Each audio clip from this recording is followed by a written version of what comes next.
Boa noite, irmãos, a graça e a paz do Senhor Jesus. Estamos aqui mais uma semana para fazer mais um estudo da nossa célula. Que esse estudo seja de alguma forma abençoadora na sua vida ou na vida de alguém que você conheça. Então, como já é de praxe, antes da gente começar, eu espero que estejam todos bem, que vocês estejam nesse momento conseguindo passar com tranquilidade por essa fase e que nós continuemos orando uns pelos outros, que é isso que a gente precisa, se fortalecer e orarmos uns pelos outros. Então agora, antes de começar, quero convidar você a fechar os seus olhos, curvar a sua cabeça para a gente falar com Deus nesse momento. Senhor, mais uma vez estamos aqui, Pai, para estudarmos a Sua Palavra, compartilharmos a Sua Palavra, que o Senhor possa me usar para o Teu querer, para a Tua vontade, Senhor. Abra os nossos corações, abra a nossa mente, para que a Palavra entre e flua, Senhor, para que possamos de alguma forma tirar proveito e trazer para a nossa vida, Senhor, a Sua Palavra e pormos em prática. Muito obrigado por esse momento. Eu peço que o Senhor abençoe a todos agora que vão assistir esse vídeo e ajude-os também na interpretação desse texto, meu Pai. Sê conosco agora, perdoa os nossos pecados, é o que eu te peço, pedindo perdão em nome de Jesus. Amém. Então, gente, a gente vai continuar dando sequência ao nosso estudo, né? A gente tem um estudo hoje intitulado da seguinte forma: são poucos os que se salvam? Então hoje a gente vai falar um pouquinho sobre salvação. Eu quero convidar você a abrir sua Bíblia no Novo Testamento, no Evangelho de Lucas. Lucas, capítulo 13. A gente vai do versículo 22 ao versículo 30. Lucas 13, do 22 ao 30. A gente tem nesse trecho quando Jesus fala sobre a porta estreita, que começa assim: Jesus atravessava cidades e povoados, ensinando na sua viagem para Jerusalém. Alguém perguntou: Senhor, são poucos os que vão ser salvos? Jesus respondeu: façam tudo para entrar pela porta estreita, pois eu afirmo a vocês que muitos vão querer entrar, mas não poderão. O dono da casa vai se levantar e fechar a porta. Então vocês ficarão do lado de fora, batendo na porta e dizendo: Senhor, nos deixe entrar. E ele responderá: não sei de onde são vocês. Aí vocês dirão: nós comemos e bebemos com o Senhor. O Senhor ensinou na nossa cidade. Mas ele responderá: não sei de onde são vocês. Afastem-se de mim, vocês que só fazem o mal. Quando vocês virem Abraão, Isaque, Jacó e todos os profetas no reino de Deus e vocês estiverem do lado de fora, então haverá choro e ranger de dentes de desespero. Muitos virão do leste e do oeste, do norte e do sul, e vão sentar-se à mesa do reino de Deus. E os que são os últimos serão os primeiros, e os primeiros serão os últimos. Então esse vai ser a passagem que o nosso estudo vai ser baseado.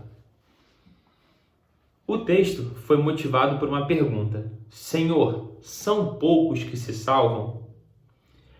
Essa pergunta tem a ver com quantidade, né? Eles queriam saber a quantidade das pessoas que iriam ser salvas. Se ia ser uma grande quantidade, se iam ser muitos ou se iam ser poucos.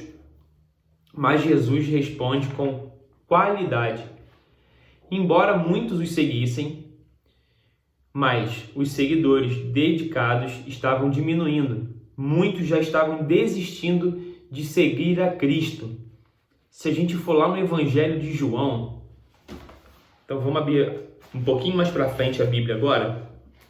A gente vai para o Evangelho de João, o capítulo 6, o versículo 60. João 6, 60. Vamos abrir aqui rapidinho. Pronto. João 6, 60 ao 66. Muitos seguidores de Jesus ouviram isso e reclamaram. O que ele ensina é muito difícil. Quem pode aceitar esses ensinamentos? Não disseram nada a Jesus, mas ele sabia que eles estavam resmungando contra ele. Por isso perguntou: vocês querem me abandonar por causa disso? E o que aconteceria se vocês vissem o Filho do Homem subir para onde estava antes? O Espírito de Deus é quem dá a vida, mas o ser humano não pode fazer isso. As palavras que eu lhes digo são espírito e vida, mas mesmo assim alguns de vocês não creem. Jesus disse isso porque já sabia desde o começo que eram os que não iam crer nele e sabiam quem ia traí-lo. Jesus continuou: foi por esse motivo que eu disse a vocês que só pode vir a mim a pessoa que for trazida pelo Pai. Por causa disso, muitos seguidores de Jesus o abandonaram e não o acompanhavam mais. Por causa dessas verdades, muitos seguidores o abandonaram e não o acompanhavam mais. Então a gente pode ver que, de fato, os seguidores de Jesus começaram a diminuir. Muitos já estavam desistindo de seguir a Cristo.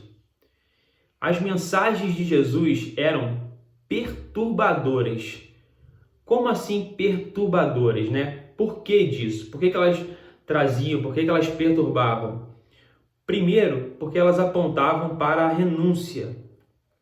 Lucas 14:33 diz assim: assim, pois todo aquele que dentre vós não renuncia a tudo quanto tem, não pode ser meu discípulo.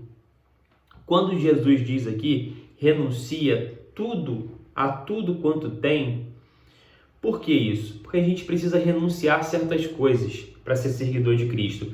Não tem como você amar a Deus e amar o mundo. A gente precisa fazer uma escolha, renunciar. Então a gente tem que renunciar principalmente ao pecado, coisa que leva a gente ao pecado. Então tem certas coisas, né? O mundo ele é muito prazeroso, ele é muito tentador. A gente vive hoje, desde o momento que a gente está dentro de casa, até pelo acesso hoje à internet e fora de casa, né? A gente tem milhares de tentações. O mundo é muito tentador. E tem certas coisas que a gente não quer abrir mão para começar a seguir a Cristo. E não tem essa possibilidade. A gente precisa abrir mão de muita coisa, renunciar muita coisa, que a maioria delas não nos leva a lugar nenhum, né? Para começar de fato a seguir a Cristo. A gente precisa ter essa escolha, fazer essas renúncias. E isso perturba, porque a gente não quer, muitas pessoas não querem largar sua zona de conforto, né? Eu tenho tudo na mão hoje, eu faço isso e isso, eu não quero deixar de fazer isso para começar a seguir a Cristo. Então a gente tem essa briga, né, com a gente. Segundo, porque elas apontam para o sofrimento. Em João 16:32 e 16:33 são textos que a gente conhece bem e apontam exatamente falando sobre o sofrimento, né? Que é seguir a Cristo, traz muito sofrimento. Eis que vem a hora e já é chegada. Eis em que sereis dispersos, cada um para a sua casa, e me deixarás só. Contudo, não estou só, porque o Pai está comigo. Estas coisas vos tenho dito, para que tenhais paz em mim. No mundo passais por aflições, mas tende bom ânimo, pois eu venci o mundo. Então aqui nesse texto, Jesus já diz, é bem claro, né? No mundo passais por aflições. Então a mensagem dele já é muito clara, nos falando que a gente vai passar por aflições, que a gente vai atravessar de várias vezes muitos desertos. Então, ele já deixa bem claro que a gente vai passar por muito sofrimento, porque a gente está no mundo. Então, não é fácil ouvir isso. Isso não soa bem aos nossos ouvidos, porque a gente quer ouvir sempre coisa boa, né? Olha, se você virar seguidor de Cristo, você vai ser abençoado com isso, você vai ter vitória aqui, você vai ter vitória ali. Tanto que hoje existe muitas denominações que só pregam, na verdade, a teologia da prosperidade. Aquilo que Cristo pode te dar, o que Deus pode te dar. Mas não é isso. Ora nenhuma proposta, Deus pode te abençoar. Claro, Ele pode te abençoar porque Ele é Deus. Mas a proposta inicial, as mensagens de Jesus, elas implicam em quê? Em renúncia, muitas das vezes em sofrimento. Então, assim, a gente hoje, por que essas igrejas elas explodem, lotam? Porque as pessoas querem ouvir o que elas podem ganhar. Ah, eu posso ganhar? A gente vê muitas das vezes, né?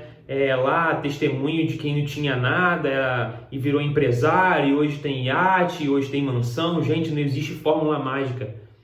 Ora nenhuma promessa de Deus, a salvação é para te deixar rico.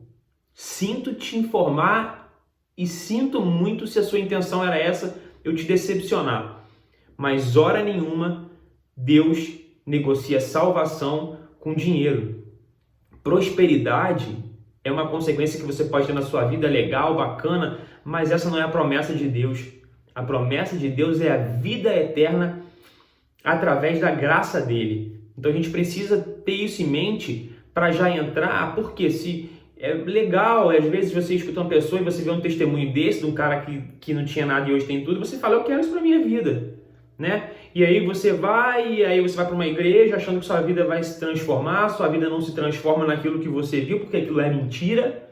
Muitas das vezes aquelas pessoas que estão lá são pessoas combinadas e pagas para falar aquilo, mas em meio a um certo desespero de você querer ter uma vida financeira melhor, normalmente ela envolve o lado financeiro, as pessoas acabam caindo nisso e ao entrar para a igreja começam muitas das vezes a sua vida vir para um lado de sofrimento maior e você não consegue entender porque a mensagem do evangelho é renúncia, muitas das vezes é sofrimento, mas a nossa promessa não está aqui, a nossa promessa está lá na vida eterna ao lado de Cristo. É isso que a gente precisa ter em mente para não se decepcionar.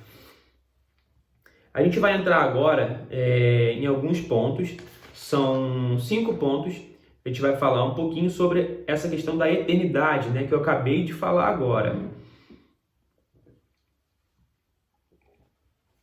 Que justamente é em cima do texto que a gente meditou. Primeiro ponto, diz a eternidade é uma realidade para a qual todos nós precisamos nos preparar. Nos preparar. O versículo 24 do texto de Lucas, deixa eu voltar um pouquinho. O versículo 24 do nosso texto base diz o seguinte: façam tudo para entrar pela porta estreita. Esforçai-vos. Na minha tradução diz façam tudo. Talvez a dos irmãos estejam esforçai-vos. Denota interesse, vontade, disposição, querer, né? A gente não se esforça para uma coisa sem querer. Tudo que a gente tem um esforço é para atingir um objetivo. Eu vou me esforçar para malhar porque eu quero um corpo bonito. Eu vou me esforçar a estudar porque eu quero passar num concurso. Então a gente se esforça para atingir o alvo, um objetivo. E é exatamente isso que a gente precisa fazer para atingir a eternidade, né? A gente precisa se esforçar. Não há mérito ou qualquer coisa que façamos que nos garanta a salvação. Então, não adianta falar, por exemplo, eu sou um cara, eu não acredito em Cristo, não tenho essa onda, eu sei que Jesus está ali, mas eu sou um cara muito bom. Eu ajudo todo mundo. Eu só faço boas obras. Nós não somos salvos pelas nossas obras, mas através de Cristo. Ela sempre será pela graça de Deus, né? Mas há alguns impedimentos. Primeiro, o nosso coração, né? Nosso coração que é enraizado, é o orgulho que é enraizado no coração humano. O nosso coração, se deixar por nós, a gente é cravado de orgulho. Por mais que a gente ache que não, mas o nosso coração já é um coração tendencioso ao orgulho, porque o orgulho já é enraizado, isso atrapalha muito. A tendência natural para amar o pecado. Por Por quê? Porque a nossa natureza é pecadora. Então, tudo hoje que envolve, por exemplo, tentações do mundo, coisas que talvez venham fácil, isso chama muito a nossa atenção, a gente cai rápido, porque a gente tem essa tendência natural para amar o pecado. Por mais que a gente tente sozinho, às vezes acontece sem querer. Então, a nossa tendência é pecadora. Isso também é um impedimento. Terceiro, a oposição do mundo e de Satanás. Então a gente tem essa luta contra o mundo e contra Satanás, é uma luta diária, essa oposição que tenta, que vem a tentação, que tenta te derrubar, que bota coisa na tua vida para você cair, para você entrar, para você se desvirtuar, coisas para confundir sua cabeça. Então a gente tem isso tudo que atrapalha demais e por isso a gente deve se preparar. Por isso a gente deve se preparar. E como que a gente se prepara? Lendo a Bíblia, orando, frequentando a célula, gente. Isso é muito bom, porque ali a gente se fortalece, assistindo pregações de pastores sérios. A gente tem hoje, toda quarta, toda quinta, o culto online da nossa igreja, de um pastor que é um cara fenomenal, sério. Então a gente precisa se alimentar, se preparar. É a mesma coisa que a gente ir para um concurso, eu vou fazer um concurso para cadete militar, mas eu não estudei nada. Aí você chega na hora que você abre a prova, é certeza que você vai levar tinta, porque você não se preparou, você não se esforçou, e assim como é que você vai passar na prova? E a mesma forma da eternidade. E olha que a gente está falando de eternidade, do nosso final, aonde a gente vai. Eu estou preparando para onde? Para a eternidade ou para o outro lugar? Então a gente precisa ter esse esforço, Principalmente se a gente se converteu e aceitou a Jesus. Segundo ponto, diz que a eternidade com Deus é para todos. Ela é universal, para todos que entregam a vida a Cristo, mas acima de tudo ela é pessoal. Ninguém pode fazer isso por você. Isso é coisa sua, responsabilidade sua. Não bota na conta de ninguém e ninguém vai trazer isso para você. Isso é você. Precisa de um esforço pessoal. A salvação ela é pessoal, Então ninguém vai conseguir fazer isso por outra pessoa. A gente precisa ter essa consciência que a salvação ela é individual, é pessoal. Na verdade, o que o Senhor disse contradizia o pensamento comum de que todos os judeus, exceto os cobradores de impostos, seriam salvos. Jesus ensinou sobre a porta estreita e a porta larga.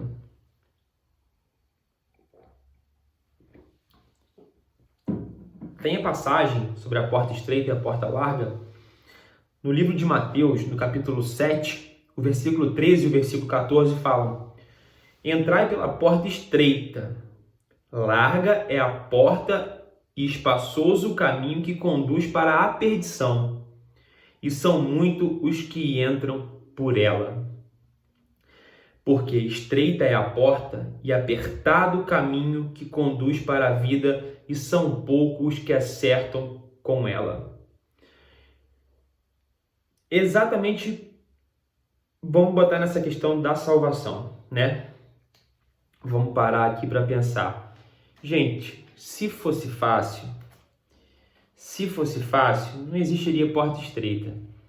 Como muitas das coisas da nossa vida, tem até aquele ditado, tudo que vai fácil, vem fácil. E o mundo, as coisas do mundo que a gente tem, é muito mais fácil você viver no mundo, A porta é muito mais larga, muito mais larga. São tantas coisas que o mundo te oferece, são tantas coisas que o mundo pode te dar tão facilmente, todos os dias. São tão largos os caminhos que você pode frequentar, que você pode ir e voltar. O mundo, a porta do mundo, ela é muito larga. O caminho é muito largo. Agora, a porta para a salvação e o caminho que conduz para a vida, eles são estreitos. Eles são estreitos, mas tem como a gente passar por ele e optar por ele, que é o que a gente deve fazer. Não é fácil, não é fácil. A nossa salvação, o caminho de Cristo não é um caminho fácil, moleza.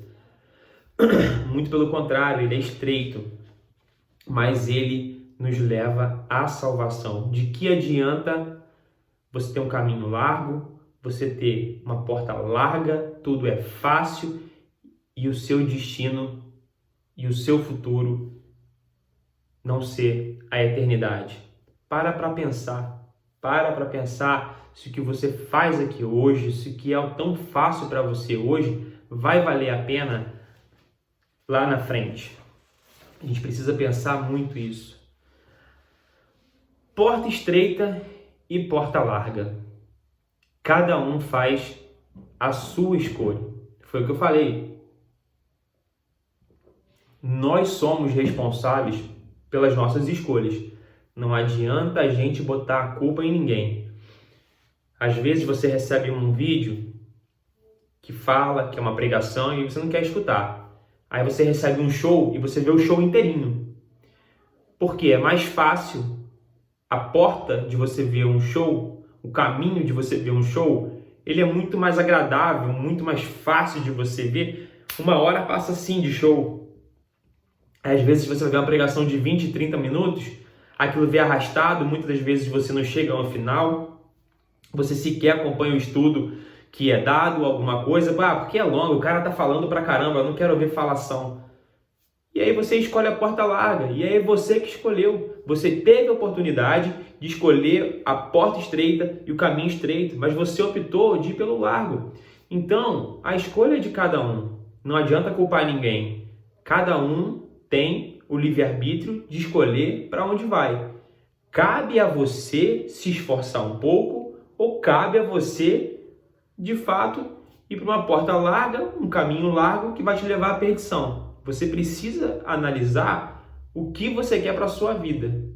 Você quer a eternidade ou você quer sofrimento? Isso a gente precisa pensar e escolher.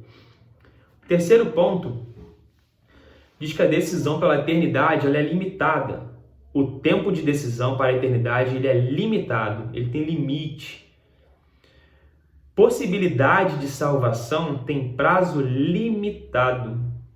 Jesus utiliza uma analogia de um pai de família que aguarda pela chegada de todos, mas chega o momento que ele precisa fechar a porta. A gente viu isso no texto. Ou seja, a oportunidade se encerra, acaba, não tem jeito, não tem volta, acabou. É como o tempo do vestibular. Tem horário marcado para a prova, quem chega atrasado não tem mais chance. O portão é fechado e porque era tarde demais. A gente vê isso no Enem. Quantas vezes a gente não vê no documentário? Normalmente acontece muito isso, né? Quando tem Enem, que o pessoal chega atrasado, aí tenta pular portão e os seguranças estão lá, ó, bração cruzado e ninguém entra e ninguém vai. Acabou. Pode chorar, pode espernear e eles ficam lá arrasados, chorando e tal. Mas tinha a hora exata para fechar o portão. Não há uma outra possibilidade, não tem um jeitinho. Olha, toma aqui, tá, vou te dar R$100, você entra aqui pelo portãozinho, não, vamos negociar aqui, aquele jeitinho brasileiro. Não existe isso, não tem como, né? Então é um tempo limitado. Um dia a porta fecha e quem estiver do lado de fora ficará. E deve ser muito ruim. Quando você ficar do lado de fora, eu creio que o remorso, o arrependimento de você ter passar diante dos seus olhos, você pensar assim, eu tive a oportunidade, eu tive o momento, mas eu deixei passar. Eu esperei a porta passar. A porta fechar. Eu imagino essa situação como, por exemplo, a gente que tem... Quando perde um ente querido e a gente está brigado com essa pessoa. aí a pessoa morre. E aí você não consegue pedir perdão a ela. E você carrega aquilo pro resto da sua vida. Por que que eu não pedi perdão antes? Por que que eu fiz isso? E aí depois que a pessoa morre, só resta o quê? A gente se agarrar no caixão, ficar chorando, ficar gritando, mas enquanto a pessoa estava viva, a gente não deu valor. A gente não foi lá, o nosso orgulho foi tão grande que muitas das vezes as pessoas não conseguem pedir perdão. E é mais ou menos o exemplo que vai acontecer. Quando a porta fechar, não adianta. Você pedir pelo amor de Deus, não vai ter jeito, não vai ter o que fazer, né? Então a gente precisa pensar nisso. Isso tem que entrar na nossa mente. O que eu quero? Eu quero ficar do lado de fora ou eu quero entrar igual aqueles caras que entram preparados, fazem a prova e saem de lá aprovados com uma nota muito alta? O que eu quero para a minha vida? Eu quero ficar do lado de fora, ser o cara que chora do lado do portão de fora, ou eu quero ser o cara que está lá dentro fazer a prova? Eu quero ser a pessoa que está lá dentro fazendo a prova, porque eu vim preparado, né? O que a gente quer para a nossa vida? O que a gente quer da nossa vida, né?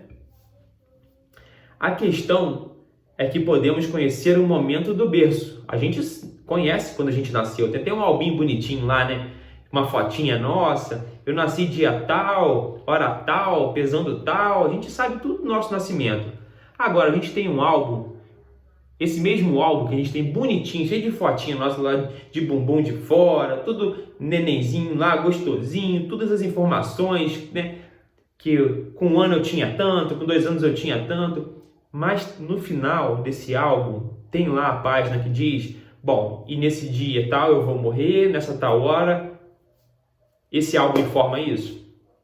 Não informa. A gente não sabe, gente. A gente não sabe. A gente não tem como mensurar, como ter esse conhecimento do dia, da hora, do lugar, quando vai ser, como vai ser. A gente não sabe, gente. A gente não sabe. E aí a gente deixa para amanhã, porque hoje é cedo demais, mas amanhã pode ser tarde demais. E aí não tem jeito, a porta vai estar fechada. E o nosso destino, nosso não, mas de quem tiver feito essa escolha, vai ser muito ruim. O quarto, a eternidade não é fruto de religiosidade. Comemos e bebamos na tua presença. A gente viu isso no texto também. A gente comeu, Senhor, a gente bebeu na sua presença. E como que a gente não vai ser salvo? Por que a gente não vai entrar, meu Deus? Eu comi contigo, eu bebi na sua presença, mas por que eu não vou entrar? Por que a porta vai fechar e eu vou ficar do lado de fora? São expressões que apontam para o argumento de que ter algum tipo de proximidade com Jesus é suficiente para a garantia da eternidade com Deus. É típico dos religiosos apontar alguma proximidade como suficiente, coisa que de fato não é. Não adianta ser religioso, não adianta nada. E aí quando chegar a hora, e a pessoa falar, meu Deus, mas eu era religiosa, como eu era religiosa? E eu fiquei do lado de fora. Por quê? E aí a gente vai ter que olhar lá, porque religiosidade não é suficiente para nos assegurar eternidade na presença de Deus. O que assegura a nossa presença na eternidade com Deus é um coração quebrantado e um coração modificado, a vida modificada através de Jesus. Se a tua vida está modificada, se o teu coração está quebrantado, eu te garanto, meu amigo, que a sua vaga na eternidade está lá ao lado do Senhor. Agora, se você é uma pessoa dita como beata, mas a sua vida não transparece em nada Jesus Cristo, você tem que parar para pensar. Para e analisa se de fato você acha que a sua religiosidade vai te levar à eternidade, ou se a sua vida, os seus atos, o seu coração que vai te levar à eternidade. Isso é individual. Você tem que parar e fazer uma autoanálise. E eu te recomendo muito, se você está sendo uma pessoa extremamente religiosa e zero vida com Deus, fala muito e não faz nada, tá na hora de mudar. Porque a notícia não é muito boa, não. Então, se você acha que a sua vida religiosa, você é uma pessoa que se diz santa, mas a sua vida não transparece em nada, o seu coração é mais duro do que qualquer tipo de pedra, você precisa fazer uma autoanálise. Quinto e último, a eternidade sem Deus é uma triste realidade que a gente pode evitar, né? Uma triste realidade a ser evitada.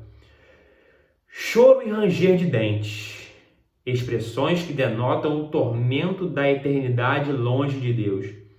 Eu confesso que por diversas vezes Jesus fala isso, né? Diversas passagens Jesus fala que haverá choro e ranger de dentes. Cada vez que eu escuto isso, me traz uma sensação horrível, horrível. Porque fecha o seu olho, imagina um lugar escuro, aonde só tem choro e ranger de dente. Só choro e ranger de dente. Isso te traz uma semelhança com que lugar? Gente, me apavora de pensar. Deve ser horrível, horrível. E Jesus utiliza essa expressão, choro e ranger de dentes, porque ele descreve, né, ela se expressa ao inferno, ao inferno. Então, olha a consequência quando a porta for fechada e para onde essas pessoas que ficarem do lado de fora vão. Para um lugar onde a gente escuta o choro e ranger de dentes, que é onde? Inferno. Muito triste isso, muito triste. E você, amigo, você, irmão querido, você tem a oportunidade.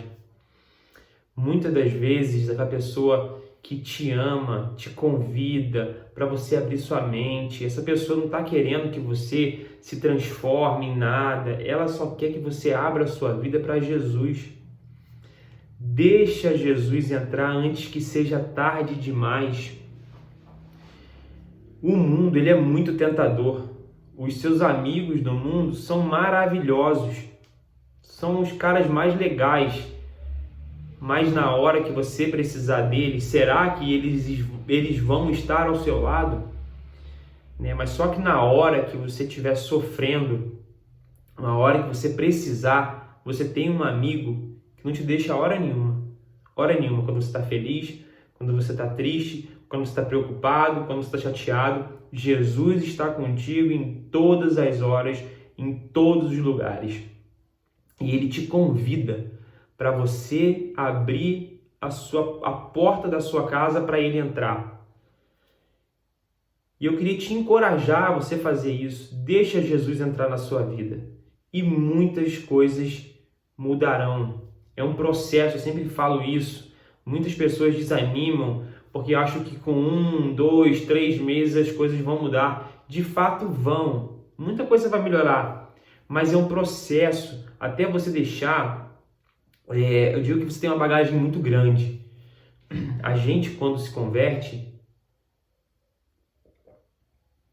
a gente vem carregando uma bagagem muito grande do mundo, muita coisa. É uma vida que você foi recolhendo e botando na mochila e tá pesado. E você vai precisar tirar. Tem gente que tem facilidade de largar tudo, mas tem gente que não, que vai tirando item por item. E isso é um processo. Então você precisa escolher qual a porta e qual caminho você quer trilhar. Você quer a porta larga, o caminho largo, tudo muito fácil, mas que vai te conduzir ao inferno? Ou você quer um caminho estreito, uma porta estreita, mas que você vai ser conduzido à eternidade ao lado do Pai? O que você quer para a sua vida? Você precisa decidir isso. E eu te garanto, se você fizer a escolha do caminho apertado, da porta estreita, você vai ser feliz para o resto da sua vida. Você precisa tomar essa decisão, encorajar, Procure um amigo que você confia. Às vezes esse amigo já te convidou, já fez um convite para você. Procura essa pessoa, conversa com ela, pede ajuda a ela. A gente deve se ajudar. Então, assim, eu te encorajo a você realmente tomar essa decisão. E agora, nossa conclusão fica com 3 perguntas. Você está seguro da sua eternidade com Deus? Isso é para a gente pensar e fazer uma autoanálise. Segundo, você conhece alguém que precisa da segurança da eternidade com Deus por meio de Jesus Cristo? Gente, quem não conhece? Quem não conhece? Quem não conhece? Todo mundo conhece, eu conheço, você tem certeza que você conhece. Agora, a terceira pergunta é exatamente o que você que conhece essa pessoa está disposto a fazer, está disposto a fazer para que as pessoas que você conhece e ainda não tenham segurança possam alcançar, não tenham, né, segurança na eternidade, possam alcançá-la por meio de Jesus Cristo. O que você que já tem certeza da sua salvação, é uma pessoa que já escolheu o caminho apertado, a porta estreita, o que você tem feito para conduzir mais pessoas para esse caminho? Gente, é a nossa obrigação, é a nossa função. Ide e fazeis discípulos. Essa foi a ordem. A gente precisa ter isso na nossa vida, no nosso coração. Não motivo de... A gente não tem que ser egoísta, né? As pessoas hoje estão necessitando de Deus tremendamente. Tem muita gente magoada, tem muita gente machucada, precisando de salvação. A igreja é um hospital tremendo. Não existe hospital no mundo maior do que a igreja. E ela cura a pior ferida, que é a ferida da alma. A igreja não é um tribunal. A igreja é um hospital e a gente... Nós somos os enfermeiros que coletam como se fosse o campo de batalha, o campo de guerra, né? Quem viu aquele filme Até o Último Homem, gente, que exemplo, que esse seja o nosso exemplo. Eu te encorajo a ver esse filme, Até o Último Homem. Ele, no campo de batalha, não desistiu de pegar todos os feridos e levar em meio a um ataque terrível dos japoneses, ele sozinho. Isso é uma história real. Quantos homens ele salvou da morte com coragem? E a gente, quantas pessoas nós temos salvo? Quantas pessoas nós temos levado até o médico para que elas possam ser salvas? Gente, vamos fazer a nossa parte. Cabe a cada um de nós. Compartilhe essa mensagem. Eu já falei, essa mensagem é muito fácil. Compartilha no seu WhatsApp. Eu não estou aqui, repito, não é para ficar famosinho, nada. Isso aqui, eu replico o estudo aqui, mas a nossa função como célula é passar para frente para que as pessoas possam ser atingidas, as pessoas possam ser salvas, sabe? Que elas possam ter Jesus Cristo na vida delas, é a nossa função. E que isso possa tocar o nosso coração e o coração das pessoas que vão receber, que eles possam ver e através de Jesus Cristo eles possam ter a vida curada, os seus problemas amenizados através de Jesus Cristo. Eu espero, a gente chegou ao final desse estudo, que ele tenha abençoado a sua vida, que ele possa abençoar a vida daquela pessoa que você pensou. Gente, pega alguém que passou na sua cabeça agora e passa o estudo para ela, sabe? Para ela ver e falar, olha, eu pensei tanto em você, fala com carinho. Eu pensei tanto em você, você é tão especial para mim que eu quero que você assista isso, porque eu quero o melhor para a sua vida. Eu te encorajo a fazer isso e que Deus te abençoe, nos dê uma semana abençoada na presença dEle e guarde sempre as nossas casas, as nossas famílias, nos livrando de todo mal. E agora vamos finalizar orando. Então, mais uma vez, eu quero te convidar a fechar os seus olhos, curvar suas cabeças para a gente agradecer por esse momento tão especial que a gente, pôde ter aqui na presença do Senhor. Senhor, Pai amado, muito obrigado por esse estudo. Obrigado, Senhor, porque mais uma vez podemos ler e estudar a Sua palavra. Que essas palavras e esse estudo possam tocar o coração de muitas pessoas e que elas possam fazer a escolha do caminho estreito e da porta estreita, Senhor, para que possam passar ao seu lado a eternidade. Cuida de nós, Senhor, das nossas casas, dos nossos entes queridos, da vida de todos os meus irmãos, Pai, que o Senhor estenda a sua mão de amor sobre a vida de cada um, guardando e os protegendo, Pai. Perdoa as nossas falhas, os nossos pecados e nos ajuda, Senhor, nos ajuda a sermos pescadores de pessoas para a Tua palavra, Senhor. Nos ajuda, Pai, que possamos ser instrumento do Senhor para ganhar almas para Ti, meu Pai. Nos encoraja, nos dá sabedoria, nos dá a palavra certa para que possamos ajudar as pessoas a entrarem no reino de Deus. Perdoa, meu Pai, te peço perdão mais uma vez pelas nossas falhas, Senhor, e pelos nossos pecados.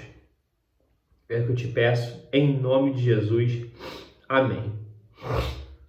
Que Deus abençoe a todos e tenha uma semana abençoada na presença de Deus.